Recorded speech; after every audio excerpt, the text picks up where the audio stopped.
Every great empire, whether forged in stone or in digital code, has a golden age, a period of unparalleled power, breathtaking influence, and undisputed cultural dominance. In the chaotic, hyper-competitive, and ever-shifting landscape of the modern influencer world, the empire meticulously constructed by Tana Mongeau and Brooke Schofield around their podcast, Cancelled, was nothing short of legendary. It was a sprawling kingdom, built not on curated perfection, but on radical, often uncomfortable, honesty. Millions of loyal subjects tuned in weekly, not just as listeners, but as witnesses to the unfiltered, glorious chaos of their lives. They weren't just content creators, they were the architects of a powerful cultural phenomenon, a multi-million-dollar brand built on the seductive and ultimately fragile promise of an authentic, ride-or-die friendship. But like all great empires known to history, its glittering foundations were not nearly as stable as they appeared from the outside. Beneath the surface of riotous laughter, shocking confessions, and an undeniable chemistry, deep cracks were forming. The delicate balance of power was shifting, resentments were simmering, and the very seeds of dissent were being sown, not by external enemies, but from within the throne room itself. This is not just another drama recap. This is the definitive, in-depth story of the spectacular rise and the brutal, inevitable fall of the cancelled empire. We will journey back to its golden age to dissect the precise formula that made it so powerful. We will analyze the subtle, almost imperceptible shifts that led to its decay. And we will explore the cold, calculated social warfare that defined its final bloody days, and what, as of September 2025, has managed to rise from its ashes. This is an epic story of friendship, ambition, betrayal, and the universal, timeless truth that the higher you climb, the harder and more public the fall. To truly understand the tragedy of the cancelled empire's collapse, we must first appreciate the sheer brilliance and lightning-in-a-bottle nature of its construction. The podcast, launched in 2021, entered a massively saturated market but immediately and violently carved out a unique and dominant niche. Its meteoric success wasn't based on polished interviews, high-profile guests, or structured, predictable segments. Its success was built on the raw, unpredictable, and often volatile chemical reaction between its two hosts. Tana Mongeau, already a titan of the YouTube world, brought her established, multi-million-dollar brand of beautiful chaos, unapologetic controversy, and a shocking level of self-exposure that both fascinated and horrified audiences. Brooke Schofield, then a lesser-known figure to the masses, provided the perfect, essential counterbalance, a witty, more grounded yet equally sharp-tongued narrator who possessed the rare talent of being able to both challenge and perfectly enable Tana's wildest, most unbelievable tangents. Their dynamic was pure electricity. It felt breathtakingly real because, for a significant period, it was. They forged a deep parasocial contract with their audience, one that was far more intimate than what most creators could ever hope to achieve. Listeners didn't feel like they were consuming a product. They felt like they were insiders, like they were being allowed to listen in on the kind of brutally honest, hilarious, and sometimes heartbreaking conversations you only have with your absolute closest friends after midnight. They didn't just tell stories.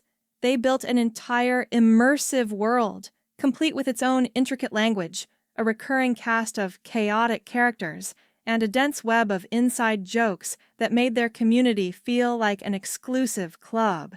This powerful sense of community and belonging was the unshakable bedrock of their burgeoning empire.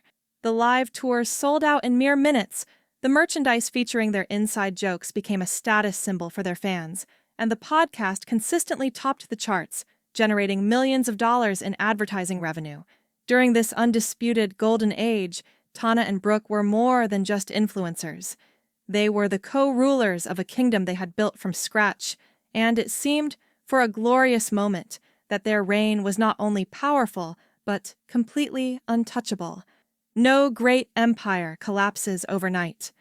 The fall of Cancelled was a slow, agonizing burn, a gradual erosion of the very foundation of trust and chemistry upon which it was built.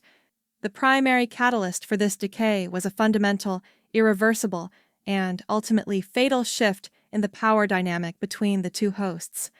When the show began, the hierarchy was clear and unspoken. This was Tana's world, a stage she had built over a decade, and Brooke, while a brilliant co-star, was a player within it. But as the podcast's popularity exploded into the stratosphere, so too did Brooke's individual star power. The audience's affection for her was not just a reflection of Tana's. It was independent and grew exponentially. She was no longer just Tana's co-host. She was a formidable and bankable brand in her own right. She carefully cultivated a distinct following that was drawn to her sharp wit, her impeccable style, and her more aspirational, yet still relatable, brand of chaos. This organic and deserved growth created a profound imbalance that the Empire's original structure could no longer sustain. The on-screen tension, which dedicated fans began to meticulously document and analyze in online forums and on TikTok, became more and more pronounced. What once felt like playful, friendly banter started to carry the unmistakable weight of genuine resentment. The podcast, once a shared, collaborative space, began to feel like a territory being subtly, and then overtly, fought over. It's the classic, timeless tale of a co-founder no longer being content with their initial role, of an apprentice becoming a master in their own right.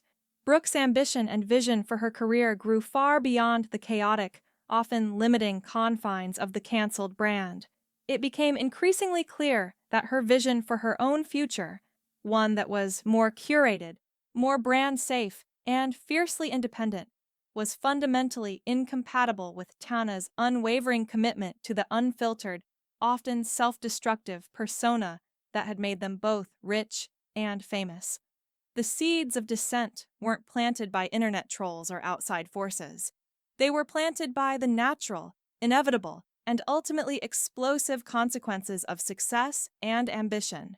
When the official end of the podcast was finally announced, the long, simmering conflict transitioned from a cold war of passive aggression into open, strategic combat. This is where the story shifts from a messy business dispute to what can only be described as a ruthless social coup d'etat, executed with chilling precision in the public square of social media.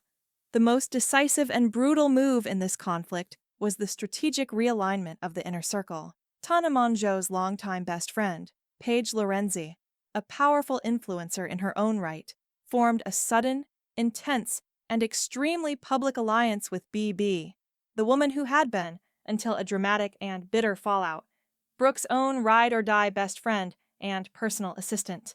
This was not a subtle or private development. It was a declaration of war. The constant barrage of curated, bestie content on TikTok and Instagram, featuring Paige and BB doing the very activities that were once synonymous with Brooke and BB's friendship, was a calculated display of power. It was a clear and public declaration of a new regime. This move was designed not just to welcome a new person into the circle, but to publicly and effectively excommunicate another.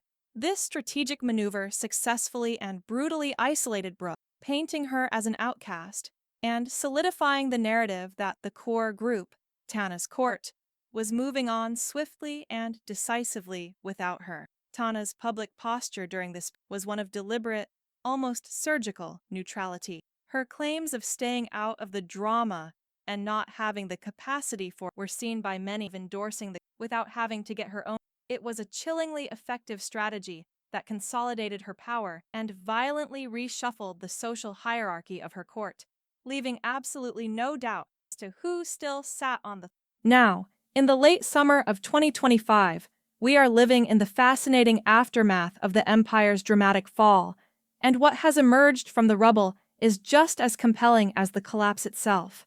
The event did not destroy both rulers. Instead, it created two separate, rival kingdoms, each with its own distinct culture and strategy for survival and dominance. Brooke Schofield's solo career, launched in the immediate wake of the split, has been a resounding and almost defiant success. Her new podcast, which focuses on fashion, wellness, structured interviews, and a more sophisticated brand of storytelling, has proven that her massive audience was not just borrowed from Tana, but was fiercely loyal to her as an individual. She has successfully and masterfully rebranded herself as a sophisticated and savvy entrepreneur, landing lucrative, high-end deals with luxury brands and establishing a media personality completely distinct from the chaos of her past. She proved to the world, and likely to herself, that she could not only survive the fall of the empire, but thrive and build something even stronger outside its walls. Tana Mongeau, on the other hand, has faced a more challenging and turbulent path, while her core, die-hard fan base remains as intensely loyal as ever. The absence of a consistent flagship project like Cancelled has left a noticeable and somewhat chaotic void in her content empire. Her much